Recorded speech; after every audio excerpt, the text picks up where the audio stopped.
I n'a fɔ an y'a fɔ an ɲɛna cogo min na bakurubaw la dɔgɔnɔ denmisɛnw fara ɲɔgɔn kan kulu minnu bɛ anw ka jamana yɛrɛ faaba la olu kɔni ye kunnafoni baro sigi kununko kɛrɛnkɛrɛnnenya la Guinea dɔgɔ yɛrɛ jabala la ka se ka ɲɛfɔli kɛ maaw kɔni ye an bɛ don min na ko bi n'i ye dɔgɔnɔ jamana yɛrɛ ta k'a lajɛ i b'a ye k'a fɔ bagansiyɔn kɔni yakubayalen don dɔgɔnɔ jamana yɛrɛ kan o ye degunba de ye bi in na dɔgɔnɔ denmisɛnw kɔni ma sigi ka i bolo fila da u sen kan u kɔni ye kunnafonidilaw wele kununko yɛrɛ kari ka se ka ɲɛfɔli kɛ degun mun b'u kan walasa diɲɛmaa yɛrɛ bɛ se ka bɔ a ko joona cogo min na jamana yɛrɛ faamaw bɛ se ka wuli ka jɔ ni fɛɛrɛ minnu bila sen kan olu yɛrɛ bɛ se ka bolo da u ka ɲɛfɔcogo la bagan minnu kɔni bɛ siyɔn dɔgɔnɔ jamana yɛrɛ kan a dɔw kɔni bɛ taa an dafɛ jamanaw yɛrɛ kan dɔw yɛrɛ bɛ feere Mali yɛrɛ kɔnɔna na wa dɔw yɛrɛ bɛ na fo Bamakɔ yan yɛrɛ n'o yɛrɛ ye faaba ye o de hukumu kɔnɔna na u ye nin kunnafoni baro in sigi min b'a to an yɛrɛ bɛ se ka faamuyali sɔrɔ a la cogo min na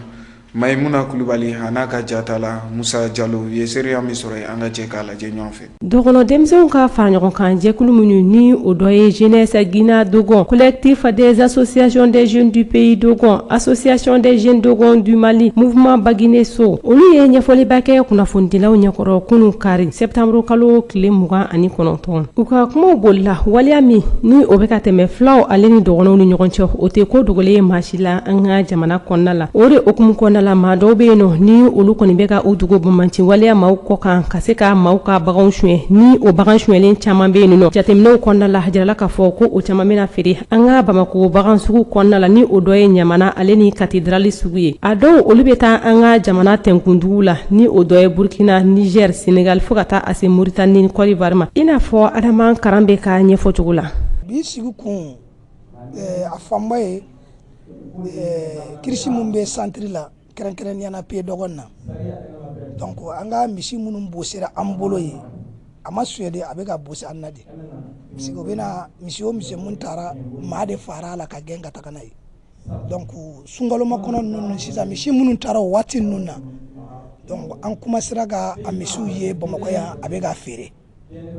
feere an ye démarche caman kala an ma ko minnu faamu komi sariya jamana de don an ye journalistes wele ka lafaamu d'a ma fɛn mun bɛ ka kɛ Garba la fɛn mun bɛ ka kɛ an bara ne mun bɛ kuma na an ka dugu yɛrɛ misi o b'a la dugu mun bɛ an kɛrɛfɛ ko Janville olu ka misi b'a la Janville ta dugutigi dɔgɔkɛ yɛrɛ de fara misi ninnu nɔfɛ ka gɛn ka taga n'a ye sungaloma kɔnɔ na donc o misi ninnu an tora ɲini na an nana yan Garba la parce que ni fɛn tunna o taara na yɔrɔ min na kɔni an bɛɛ b'a dɔn mais an tɛ se ka gɛrɛ yen parce que mun taara na ye an bɛ se k'a fɔ jadisiw de don a bɛ yɔrɔ min na ko a bɛ maa si tɛ se ka taa misi nɔfɛ fanga ko t'a la misitigi t'a la mais an ka fɛɛrɛ ye jumɛn de sisan an ko misi ninnu n'u tɛna dun kɔnɔ a mɛn o mɛn o bɛ na n'a ye dugubaw la ka feere mun suɲɛna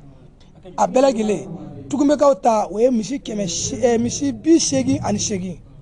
Janvilekaw ta o ye misi 95 donc wɔ commune ta o fana ta o minɛna ka datugu Kasibonba la a fana kɛra nin semaine na misi 800 ani misi 2 donc o fana affaire bɛ tribunal kelen na commune Chichi na donc sisan kɔni misi o commencera ka na ka feere donc voilà mun yera Tugumbeni fɛn ta misi 16 de yera dɔw nun ta ni ma fili ko 6 wa o yera donc dɔw bɛ ka yala o bɛ na ni dɔɔni ka ɲagami misiw la o b'a essayer de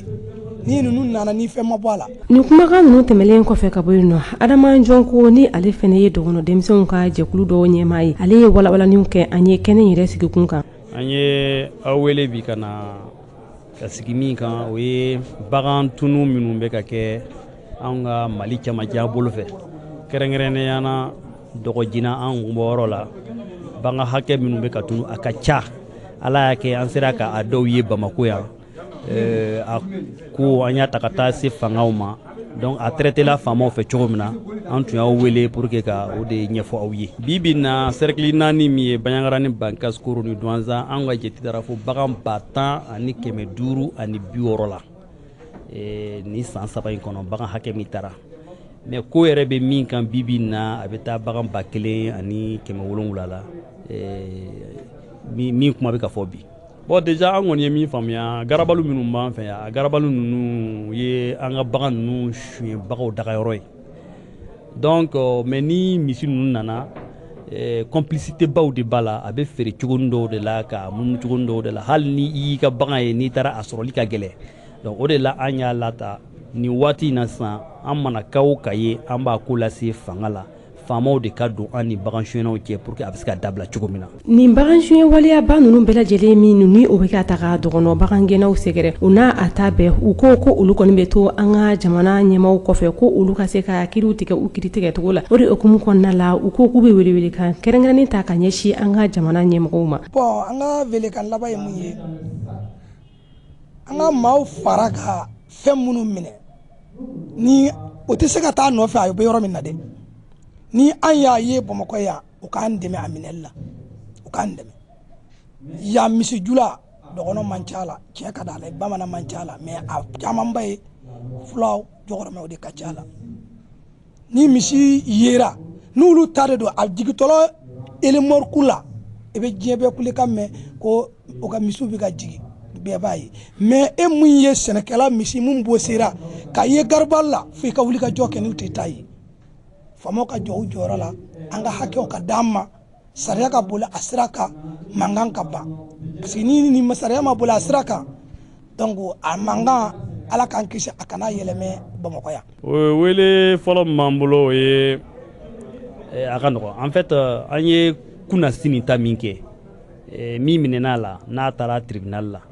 bon a kɔni labilala a bilala bilakan min fɔra an ye o kɔni o ma bɛn anw ma parce que a fɔra k'a bilala de ko papier dira ma k'a ka taa a dɔgɔnin min nana ni bagan ye ko ka taa o nɔfɛ ka na an m'o kɛcogoya de ye maa min tɛgɛ minɛna bagan suɲɛna bagan taara y'a ka wɛrɛ kɔnɔ a minɛna ka nana ye fanga la fanga bɛ tila ka fɔ tugun ko bon an y'i labila taa min nana bagan feere mais ka t'o ɲini ka nana ye bon an kɔni hakili la fanga yɛrɛ de kan ka wuli ka o tigilamɔgɔ ɲini sinon nin kɔni kan ka to bolo la donc o kɔnɔna na an bɛ wele de bila fanga ma c'est à dire que waati o waati ni an nana s'u ma k'a fɔ ko an ka bagan suɲɛna ye karisa ni karisa ni karisa ye ni bagan yiriw bolo ka ban donc sariya ye min fɔ yɛrɛ yɛrɛ ɲangili la o de ka kɛ ka o ɲangi ka tila k'an ka baganw minɛ ka di an ma donc o de bɛ anw nimisi wasa an hakili la o yɛrɛ de bɛ jamana kolo sumaya mais k'a yira dɔw la k'a ye fasoden ye dɔw bɛ dɔ ɲɛfɛ dɔw bɛ sɔn dɔ sanfɛ toujours o bɛ dɔ fara fujuni de kan donc o tɛ an ka laɲini ye.